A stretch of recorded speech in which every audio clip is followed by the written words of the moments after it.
Pravijo, da za Namibijo ne smeš imeti previsokih pričakovanj, da živali ni toliko kot denimo v Tanzaniji, a že prvi game drive, kot imenujejo safari, v Narodnem parku Etosha vzame dah.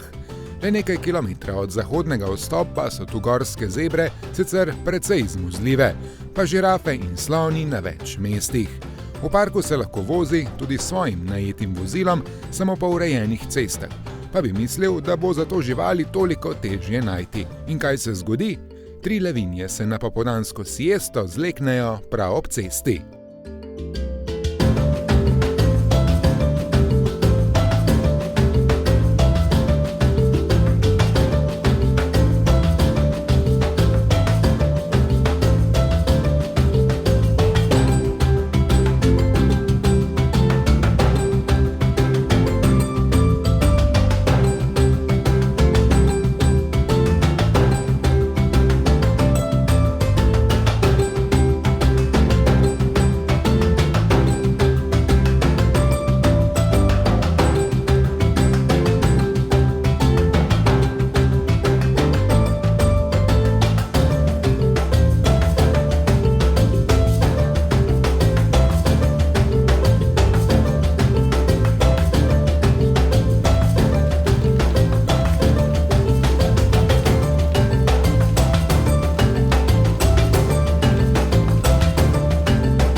Narodni park Etosha je velik za več kot celo Slovenijo, že v prvih nekaj urah safarija pa smo videli 3 od 5 velikih slona, nosoroga ter leva oziroma levinjo. Največ je sicer različnih vrst gazel, antilop, pa zeber, slonov, žiraf, nojev, črnih nosorogov, hijen. Skupaj več kot 100 vrst sesalcev.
tej sušni pokrajini se živali najraje zadržujejo ob vodnih zbiralnikih, tudi umetno ustvarjenih, predvsem zjutraj in zvečer.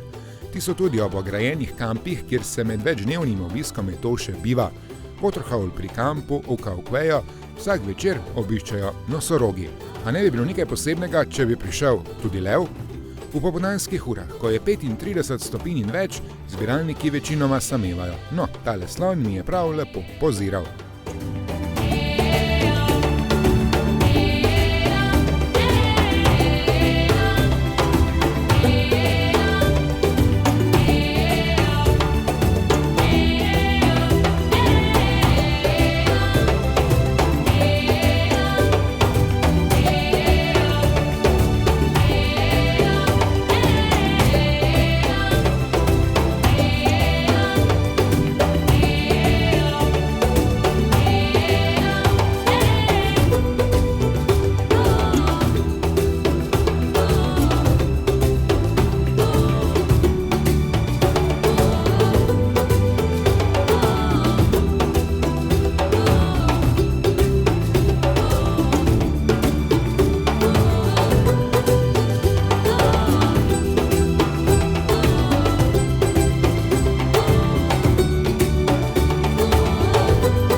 In ko že misliš, da je to, sledi najlepše presenečenje. Na kopanje pride čreda več kot 50 slonov.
jungle, the lion sleeps tonight.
sicer precej daleč, pa vendarle gepard. In na to nedaleč od kampa na Mutoni tudi v tem niso manjkale osupljive večerne barve neba, še beli nosorog. Za piko na i sem si želel videti še divje svinje. Le kdo se ne spomni Pumbe iz Levjega kralja.